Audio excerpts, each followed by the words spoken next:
Hello, everyone. Good evening. It's Thursday again, and we're back here in our Facebook Live on nursing, delegation, and prioritization.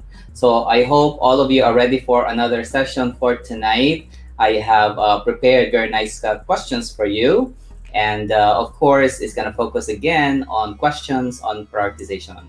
So before anything else, I'm so happy because recently we have students who passed the NCLEX-RN and NCLEX-PN, and they have been telling me that the session that we do every Thursday has been helping them a lot. So I'm really very grateful for that, and I will share with you the emails and the testimonials later on because this is really something that is positive news. The fact that the session that we have every Thursday is making big difference in the preparation for the NCLEX. So thank you very much, everyone. If you think that this Facebook Live is helping you out, then let me know. Okay. So before anything else, I would like to introduce myself again. My name is Mr. Alan Matus. I am a nurse educator for 25 years. I have been teaching nursing students for a long time and also helping them pass their licensure examination. And also, I am an author of the Simple, Fast, and Easy NCLEX Review book in Amazon, and also you can get it from Barnes and Noble as well. Okay, so before anything else tonight, I would like to welcome some people that we have. Okay, hopefully you guys can hear me. So let's see, who do we have for tonight? So we have the following people. We have Jane. Who else do we have here? We have okay. So we have Paul de la Cruz is also here for tonight. We do have also Erica. Okay. Also Jane Lauren. Also we have that for tonight as well. Also we have additional people who came in. So we have Manuska as well. So very nice. And then also we have Jesusa also for tonight. So very nice, everyone. Thank you very much for being here. And again, for tonight, I have prepared some questions for you. So without further ado, let's proceed and let's have your practice questions for delegation and prioritization. Okay, so let's have now. Okay, so but before anything else, also, I would just like to announce to everyone that for tonight, we have your 7-day free trial available now in our online NCLEX Academy. So this is now available. And also what we're offering in the next 24 hours after this Facebook Live is going to be, we're offering a 50% off, okay? 50% off for our 12-month self-study comprehensive online NCLEX review. Normally that is $499, but now it's only $249. And you're going to use the coupon code, which is the 50 dash discount dash off. And we're going to put this also in the comment section so that you can use that if you plan to purchase in the next 24 hours. Okay. We received a lot of inquiries the last time when we had this promo. So now again, we're offering it only for the next 24 hours so that those who are not able to avail of this, then they can avail for tonight. Okay. Because we don't really know when is the next promo that we're going to have for this 50% off for our 12-month self-study program. Okay. Now, so let's proceed to our delegation and prioritization question for tonight. Okay. All right. So let's have the first question.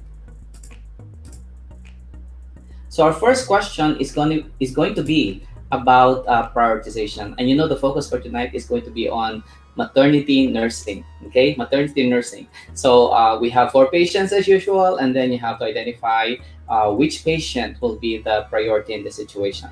So please answer the question and then share with me your rationale as well. Okay, so let's have the first question, everybody. So the charge nurse is starting her shift in the labor and delivery unit. Which of the following clients need to be seen first? So which client needs to be seen first in this situation? Okay, so we have A, the client whose amniotic membranes ruptured and reports that she felt something slipping into the vagina. B, the client who received oxytocin and has uterine contractions lasting for 70 seconds. C, the client who just started labor showing early decelerations in the electronic monitor. D, the client whose fetal heart rate increases from baseline of 150 to 160 beats per minute during contractions. So you have 4 patients in the labor and delivery unit, and then you have to figure out which patient here will be the first one that you have to see. Students who just recently passed their NCLEX have told me that they have received questions on priority questions, and these kind of questions are the questions that they have encountered in the NCLEX. So let me know, everybody, what is going to be your answer in this question, everyone. Okay. All right. So A, is it someone whose amniotic membrane is ruptured and then reporting that she felt something slipping into the vagina? Or is it letter B, the client who received oxytocin and has uterine contractions lasting for 70 seconds? C, the client who just started labor showing early decelerations? Or D, the client whose fetal heart rate increases from baseline of 150 to 160? Now, the one thing I would like to emphasize to you, everybody, is this, okay? I cannot give you 10,000 questions to master your delegation and prioritization questions. However, what I can teach you tonight will be simple principles on how to answer these kind of questions. So always remember that when you're talking about situations wherein you're given 4 patients and you have to identify the priority, you have to choose the patient who is in a life-threatening situation and then also a patient who is unstable, okay? As what I have told you in the NCLEX, and NCLEX will not provide you the diagnosis. NCLEX will not tell you the direct life-threatening condition of the patient. You have to look at the symptom and then you have to find out, is this symptom something expected? Is it part of the disease process? Or is this something that is unusual, something that means that there is an emergency going on, and then therefore this patient will be the priority, okay? So in this question, for example, which one do you think is going to be the priority? A, B, C, or D? So can someone tell me why is the answer A, B, C, or D? Can someone tell me that? Okay. All right. So the answer to this question is going to be, all right, if you're ready, everybody, the answer to this question is going to be, yes, that's correct. That would be letter A. Very good, everybody. Letter A. Now, why do you think is A the answer to this question? What is A implying here? Why is this the correct answer? Now, the reason why letter A is the answer is because letter A indicates the presence of possible cord prolapse. We all know that cord prolapse is a medical emergency when it happens to a pregnant female during labor, okay? And then with cord prolapse, it happens usually when the membrane rupture, wherein the cord slips down or is also going down into the vaginal canal. And then what happens with the cord prolapse is that the cord gets compressed between the fetal head and then also the maternal structure or the bone, for example. So the compression of the cord is a medical emergency because that results into hypoxia of the fetus inside. So so A is the answer because that is a medical emergency and you have to do something right away. Now, if I'm gonna ask you, what is your first nursing intervention if your client or patient has cord prolapse, for example, and is confirmed? The first thing you have to do is immediately, the goal is to relieve the pressure from the cord. And that's the reason why we have to elevate the hip, okay? Making sure that we reduce the pressure on the cord, okay? Positioning is highly important, okay? Another one, what you can do as well is definitely, once you have done your nursing intervention, is you have to call the physician. We have to do emergency intervention right away. But initially, you have to do something about it first. And the goal is to relieve pressure from the cord, okay? Cord prolapse is actually a favorite question in the NCLEX, a favorite concept. And that's the reason why as well, that when the membranes rupture, you have to check the fetal heart rate immediately, okay? Because the rupture of the membranes is a change in the fetal environment, and we need to make sure that the fetus is okay when the membranes rupture.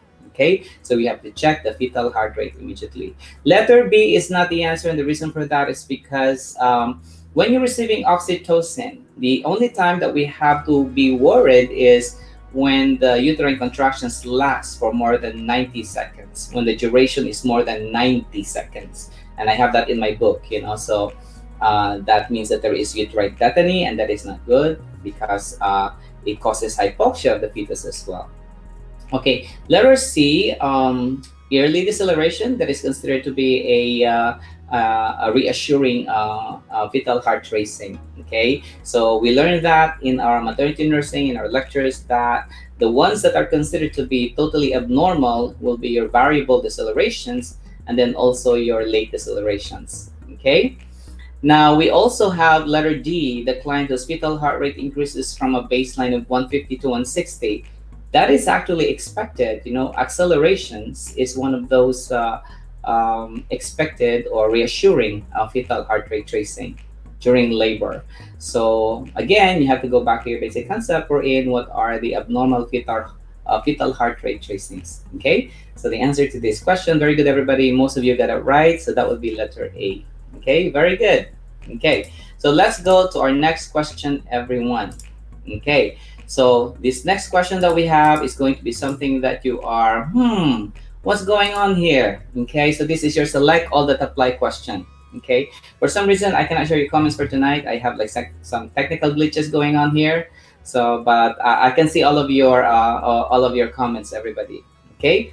So number two, we have the NCLEX challenge questions. We have the situation, you know, primary gravida with severe preeclampsia, and this is a select all that apply question. So let's read the question, everybody.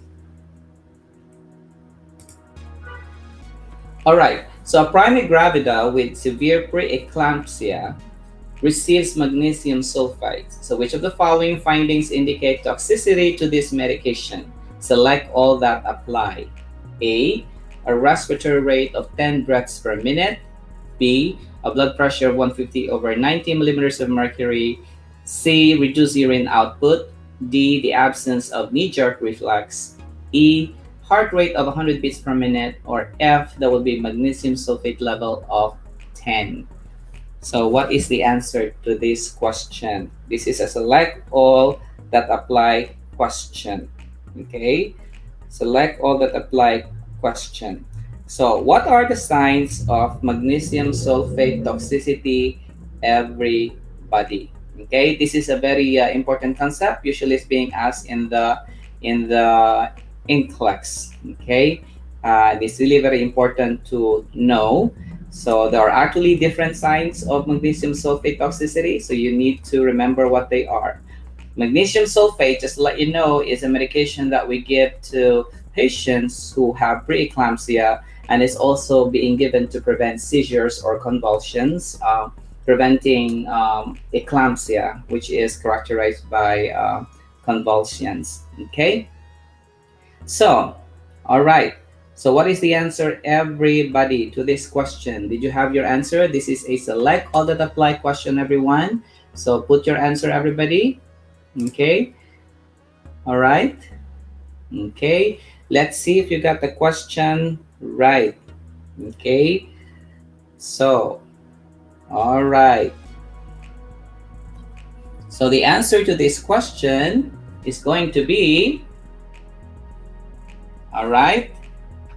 So let's have the answer to this question. So the answer to this question is going to be letter A, letter C, letter D, and letter F.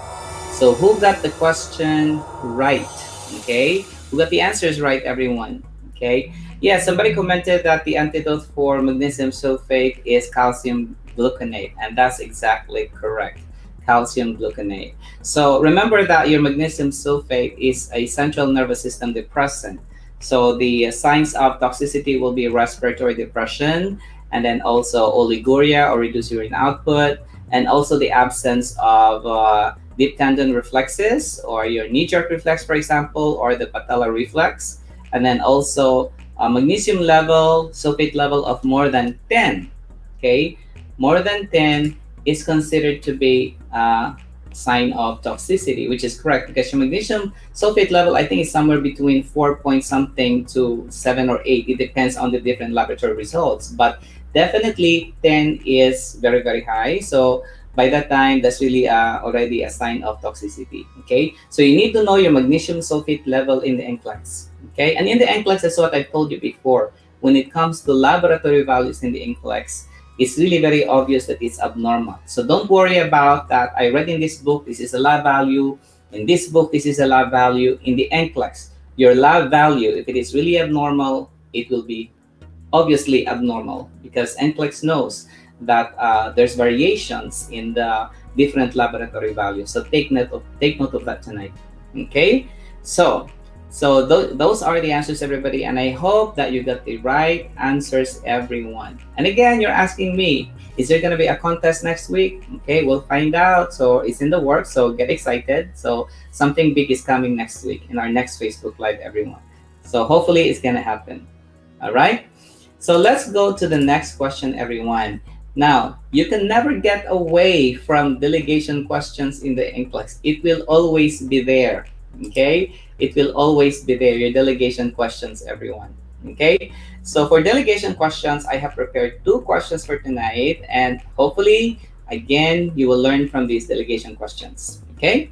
All right, so let's have the first question for tonight. This is going to be a select all that apply question for delegation, okay? Delegation. So for people taking the RN exam here, this is something for you, okay? So let's have this delegation question, everybody. A charge nurse is assigning responsibilities to the staff before the start of the morning shift. Which of the following tasks will be appropriate to delegate to an unlicensed assistive personnel, okay, or UAP? Select all that apply. A, monitor the blood glucose level of a client recently admitted for diabetic ketoacidosis. Okay. B, administer over the counter, okay, cold medicine to a client with respiratory infection. C, change the sterile dressing of a client who has a left forearm skin tear. D, assist with a range of motion exercises of a client with paraplegia. Or E, elevate the head of the client who is receiving tube feeding. So what do you think is the answer? Okay, so it's A, B, C, D, and E. There's no letter F, everyone. Somebody answered letter F. There's no letter F. Audrey, there's no letter F, okay? All right. So is it A, B, C, D, and E? So which ones are included in this select all that apply questions, everybody? Now, you should always remember that your UAP, if we go back to our principle or concept, the scope of practice of the UAP is to be able to, it's just to assist in the, activities of daily living, like bathing, hygiene, feeding, for example. And also, different states have different scope of practice for the UAP, okay? All right, so always remember as well that you can never delegate. You can never delegate tasks that is outside the scope of practice of the UAP, okay? And then also, once you have delegated the task because it's within the scope of practice, you have to ask yourself, is it a stable or unstable patient? If it is an unstable patient, even if it's within the scope of practice of the UAP, for example, you should not delegate the patient if you know if it is an unstable patient, okay? So let's now have the answer to these questions, everybody. So most of you answered letter D and E. So Bindo Jose, okay? So that would be D and E, most of you, okay? So let's have the answer, everyone. Okay. All right. So let's proceed, everybody. The answer to this question is going to be letter, of course, that will be letter D and E. So most of you are correct. I think what has been going on is that I'm not sure if most of you guys have been attending our Facebook Live, but I think every week I've noticed that some people are really getting better with delegation, everyone. Okay. So maybe you have been watching my videos as well, and that's good. All right. And then I do have one request to everybody, okay? So if you can please share this Facebook Live with your friends so that they will find out about our session every Thursday, because it's been helping out a lot of nurses pass their NCLEX. So please share this Facebook Live with your friends, okay? Now, so the answer is going to be letter D and E. So letter A, why is letter A not the answer? The reason why letter A is not the answer is because this is an unstable patient, a patient with diabetic ketoacidosis.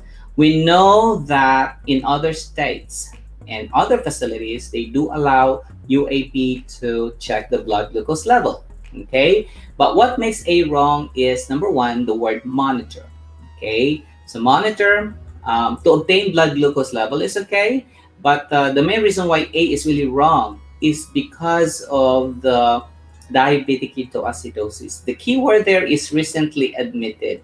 I told you in the past that any recent admission is an unstable patient. Okay, unstable patient. So recently admitted.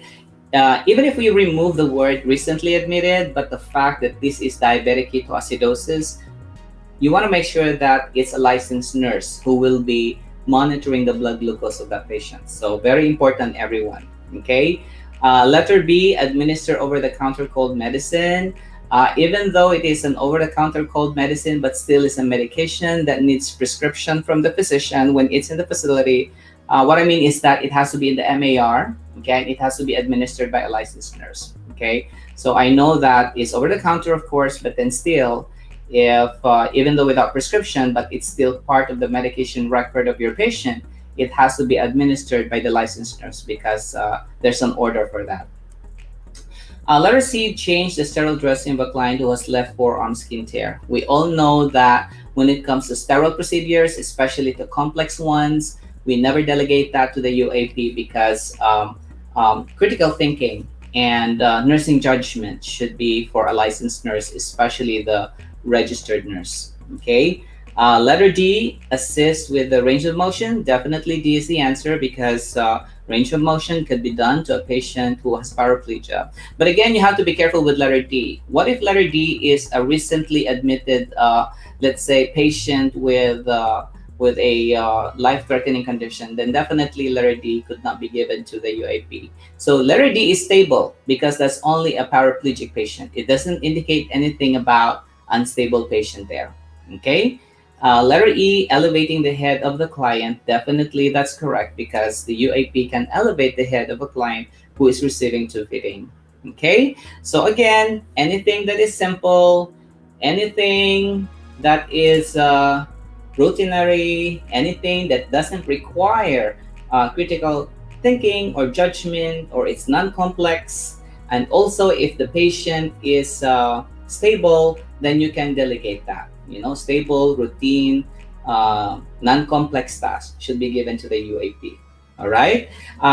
The blood glucose level, UAPs can check blood glucose levels. Okay, but remember that in the NCLEX, if you have repositioning a patient and then blood glucose level monitoring, maybe you can choose repositioning a patient.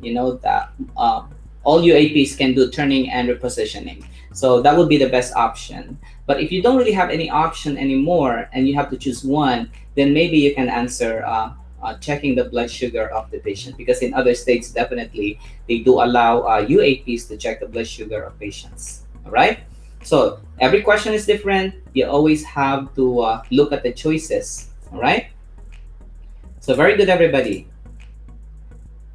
So for tonight, our last question, everybody, I hope that you're learning. Okay, although we only have a few questions for tonight, but then remember, we have tons of videos that we have already since the last few weeks, okay? Because we do this every Thursday. So watch all of those videos, everyone. So the last question, again, is going to be about delegation, okay? So be careful with, yes, somebody mentioned there about sterility. So be careful about sterility, because is that really something that you can delegate to the UAP, a sterile procedure, okay? Like, for example, collecting urine specimen. Can the UAP collect urine specimen from the Foley catheter? Remember that Foley, withdrawing or aspirating urine specimen from the Foley catheter requires sterile techniques. So is that really something that you will delegate? Okay, probably no, because sterility is required in that procedure. Okay, so let's have the last question, everyone. So the last question is going to be about the registered nurse assigning tasks to the staff. Okay, so let's have this. So the registered nurse is assigning tasks to the staff. Which tasks can be delegated to the licensed practical nurse? Okay. Is it letter A? Administer furosemide via IV push to a client with advanced heart failure. B. Obtain the oral temperature of a client with fever every 2 hours. C. Administer bolus tube feeding to a client with Alzheimer's disease. Or D. Teach a client on how to manage a newly inserted Purex device before discharge. Okay, so which one here can be done by a licensed practical nurse? A, B, C, or D? Okay, so really think hard, everyone. What will be the best? Okay, I'll give you a clue, everybody. Always remember that when delegation is not just because it's within the scope of practice of the person. We all know that the licensed practical nurse, can do vital signs. We know that, but aside from that, what do you think is the best option in this question? Okay, so everybody put your answer, everyone, and then can you put the rationale for your answer as well? I would be very happy to see your rationalization, everybody.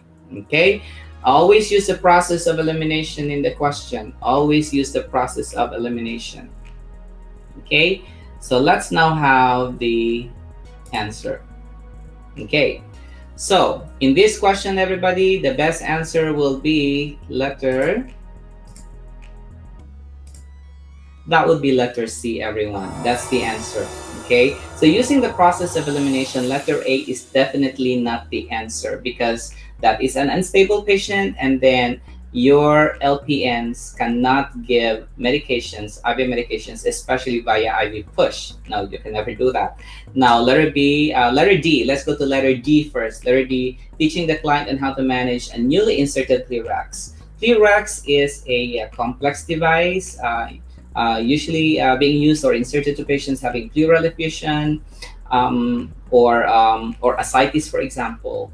The fact, letter D, always remember that registered nurses are not supposed to delegate any health teaching. Okay, health teaching, especially with this patient, which is a newly inserted Purex device before discharge. Okay, LVNs or LPNs can only reinforce the teaching or remind the patient but not really do the whole teaching, especially for a newly inserted device. Okay, so for example, if it's a tracheostomy, for example, or colostomy care, for example, especially for unstable patients. All right.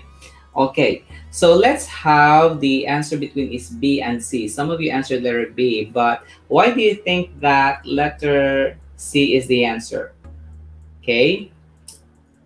Well, definitely, letter C doesn't mean that this patient is unstable. It's an Alzheimer's disease patient. It doesn't say that this patient has dysphagia because of a recent stroke. No, this is a stable patient. Letter C is the answer. Is that within the scope of practice of the LPN to give tube feedings? Okay, bolus tube feedings to patients. Of course, yes, that's within the scope of practice. Okay, and part of the delegation is that you have to use the experience of the person, the training. You have to consider that LPNs are trained to give bolus tube feeding. Can LPNs obtain the oral temperature of patients? Yes, of course. Okay, every 2 hours. But then when you're talking about delegation, would you rather the LPN monitor the temperature of the patient, or would you rather the LPN give the tube feedings? Because letter B is something that a UAP can do. The UAP can obtain the temperature of your patient every 2 hours. Okay, it doesn't say that the UAP will monitor the temperature and interpret the results if it's abnormal. No, the UAP is just going to get the number and then report that to the registered nurse, and the registered nurse is the one who will analyze and will interpret the abnormality in the reading. So the answer is going to be letter what? C. And again, in the NCLEX, I'm telling you this: don't get excited with one option and be sure that that's the best option. Always use the process of elimination. Okay, you got stuck with letter B because you think, oh yeah, vital signs. No, don't eliminate, because always use the process of elimination in the NCLEX. Okay, especially if it's a complicated question, use the process of elimination. All right, so letter B is correct, letter C is correct, and never, no, letter B is wrong, letter C is correct. Never eliminate options, okay, without even thinking if they're correct or wrong. So the answer is going to be letter C. So very good, everyone. For those who got the question right, that would be letter C. So I hope you learned something for tonight. Part of delegation as well is to make sure that you're delegating and providing tasks to the person, okay, based on the person's training, okay? So you don't want an LPN to be monitoring 2 hours, every 2 hours, the oral temperature, if there's a task that needs to be done by that LPN, which is giving tube feeding. When worse comes to worse, if letter C is not there, then you can definitely have letter B as the answer, okay? Because the LPN can also do the task of the UAP. But always remember, you have to choose the best answer, okay? So always remember that, okay? LPNs are licensed and they're supposed to be giving tube feeding, giving oral medications, changing wound dressing, suctioning, for example, wound care. Those are the tasks for the LPNs, okay? So very good. If it is a select all that apply question, then I think that's a very good question. If it's a select all that apply question, then maybe you can answer letter B and letter C. Exactly. Yes, so B and C will be the answer if this is a select all that apply question. Because basically it's just really asking you what can the LPN do. But the purpose of delegation is to make sure that you're using the resources in a correct manner during your shift. You want to make sure that everybody is doing their task, okay, wisely. You're making sure that it's the right task, the right scope, and the right skill for these people, okay? So delegation is not just delegation because it's within your scope of practice. It's really making sure that this person is doing the task is within the training of that person, all right? So I hope that you're learning, everyone. Okay, so that's for tonight, everybody, but I hope that you learned something. Now, one of these days, I'll be coming up with a thorough discussion of delegation and prioritization. It's still in the process right now, okay? So, but then one of these days, I'm gonna have a master class on delegation and prioritization so that in just less than an hour, you will learn all the principles, okay? So watch all of my YouTube videos because you will finally grasp the whole concept about your prioritization delegation. You will learn every principle. And this is what I would like you to do. Every time you watch my videos on prioritization delegation, write down notes, okay? Write the principles that I am telling you, okay? All right. So again, before I end for tonight as well, I just wanna let everybody know that we have our programs available in the online NCLEX Academy. So we have live webinars now. We have the 10-day live webinar. So it's a comprehensive class live webinar. I'm starting in July 18. Okay, that's going to be every Saturday until September 26 from 8 to 3 p.m. So if you are a graduate 20 years ago, 10 years ago, or a new graduate, for example, and you want to refresh all the information about nursing, then join me in that webinar every Saturday. Okay, we do have also classes every Tuesday. That would be from 7 to 10:30 p.m. That is our fast track review. So for those who are working, not available during the weekends, you can join me as well. Live webinar every Tuesday, and enrollment for that is ongoing. And you can always request also for a free sit-in so that you will see what the class is all about, and then you can decide if you want to enroll or not. Okay. And of course, the NCLEX review class, we also have workbooks. So our flagship product for the NCLEX review is the workbook, the NCLEX Success workbook that we have. And you can buy that, and that goes together with your online NCLEX review. There are exercises in that workbook, and it's the #1 product that we have. And all students love the workbook, especially if you have graduated for a long time. Okay, so so check out our website at www.matusnursingreview.academy.com. Okay. And of course, lastly, I would just like to share to everyone again that I do have my book in Amazon and also in Barnes & Noble, and you can buy my book. And I'm not sure if everybody has my book. You can comment, everybody, a lot of students really like this book again, and it's really very simple. And yes, it's a book that is available in the Kindle version and also a paperback version. Okay, guys, thank you very much again for tonight. I hope that you learned something, and I'm really very happy that you're here. So spread the word, share this Facebook Live with your classmates, with your friends especially, and so that they will also get the right resources in preparing for the NCLEX review. Okay, I hope you're safe, you stay at home, and make sure that you prepare well for your NCLEX. Okay, thank you very much, everybody, and have a nice night.